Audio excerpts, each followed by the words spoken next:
Part 2. A Voyage to Brobdingnag. Chapter 4. The Country Described. A Proposal for Correcting Modern Maps. The King's Palace, and some account of the metropolis. The author's way of travelling. The chief temple described.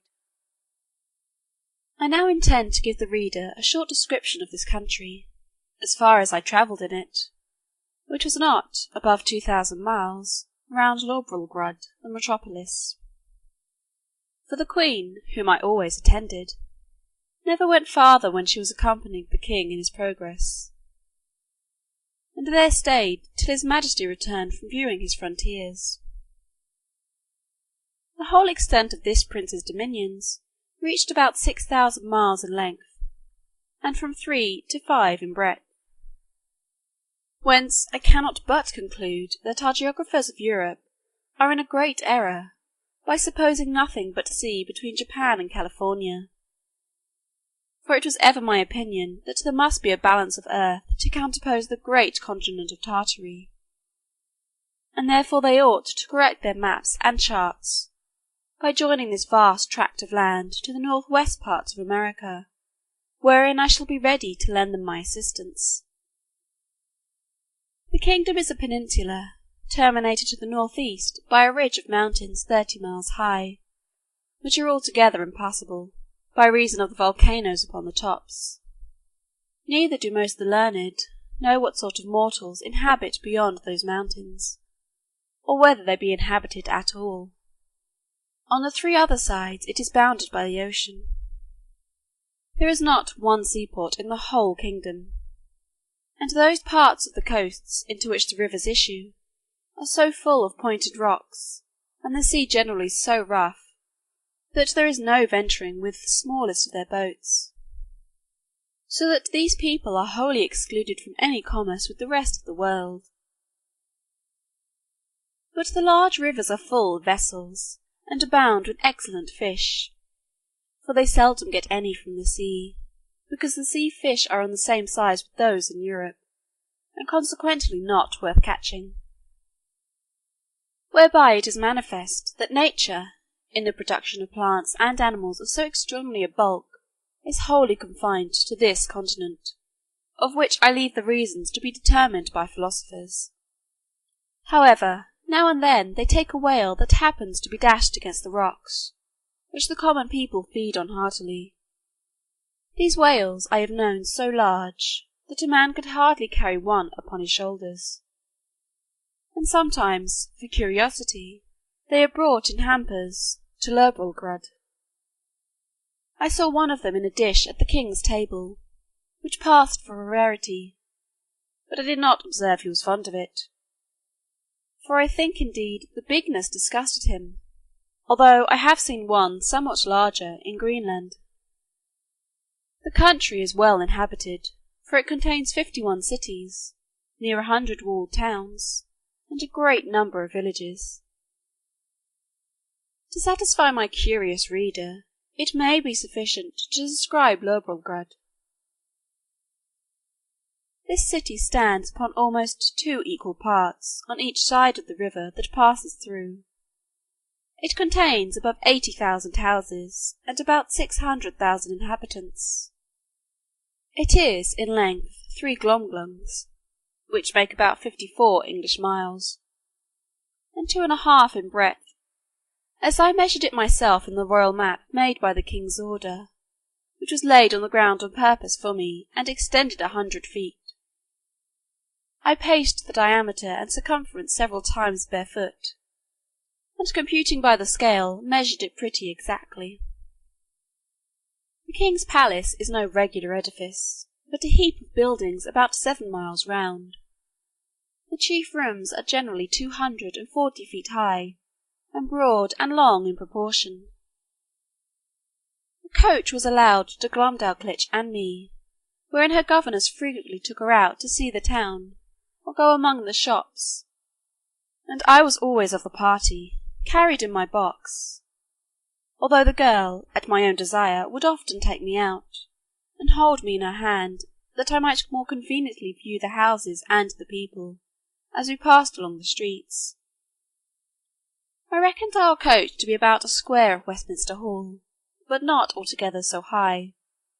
However, I cannot be very exact.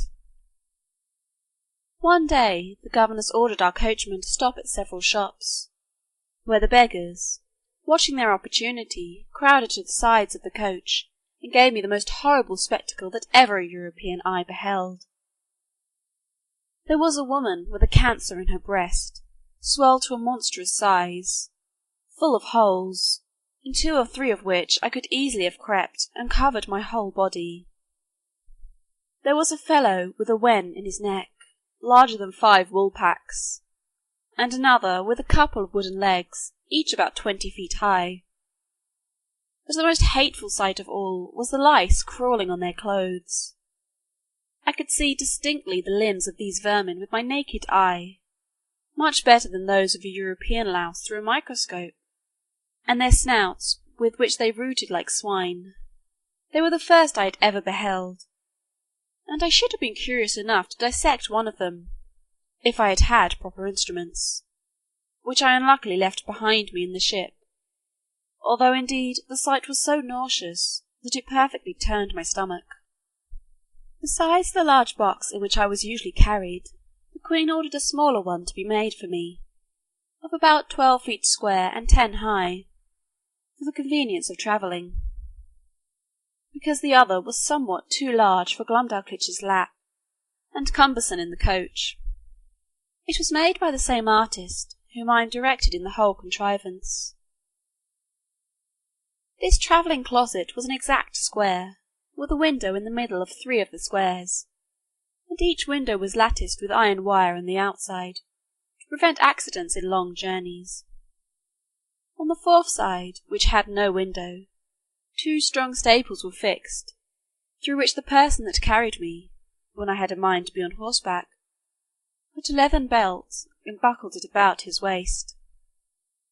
This was always the office of some grave, trusty servant, in whom I could confide, whether I attended the king and queen in their progresses, or were disposed to see the gardens, or pay a visit to some great lady or minister of state in the court, when Glumdalclitch happened to be out of order.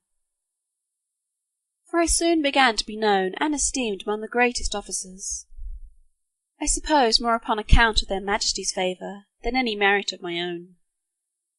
In journeys when I was weary of the coach, a servant on horseback would buckle on my box, and place it on a cushion before him, and there I had a full prospect of the country on 3 sides, from my 3 windows.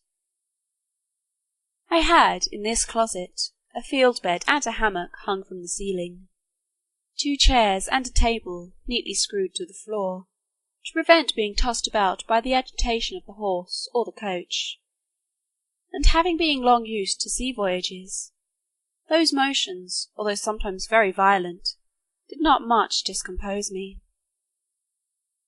Whenever I had a mind to see the town, it was always in my travelling closet, which Glumdalclitch held in her lap in a kind of open sedan, after the fashion of the country, borne by 4 men and attended by 2 others in the Queen's livery. The people, who had often heard of me, were very curious to crowd about the sedan, and the girl was complaisant enough to make the bearers stop, and to take me in her hand, that I might be more conveniently seen. I was very desirous to see the chief temple, and particularly the tower belonging to it, which is reckoned the highest in the kingdom. Accordingly one day my nurse carried me thither, but I may truly say I came back disappointed, for the height is not above 3,000 feet, reckoning from the ground to the highest pinnacle top, which, allowing for the difference between the size of those people and us in Europe, is no great matter for admiration, nor at all equal in proportion, if I rightly remember, to Salisbury steeple. But not to detract from a nation, to which during my life I shall acknowledge myself extremely obliged, it must be allowed that whatever this famous tower wants in height, it is amply made up in beauty and strength, for the walls are near 100 feet thick, built of hewn stone, whereof each is about 40 feet square, and adorned on all sides with statues of gods and emperors cut in marble, larger than life, placed in several niches. I measured a little finger which had fallen down from one of these statues, and lay unperceived among some rubbish, and found it exactly 4 feet and an inch in length. Glumdalclitch wrapped it up in a handkerchief, and carried it home in her pocket, to keep among other trinkets of which the girl was very fond, as children at her age usually are. The king's kitchen is indeed a noble building, vaulted at top, and about 600 feet high. The great oven is not so wide, by 10 paces, as the cupola at St. Paul's, for I measured the latter on purpose after my return.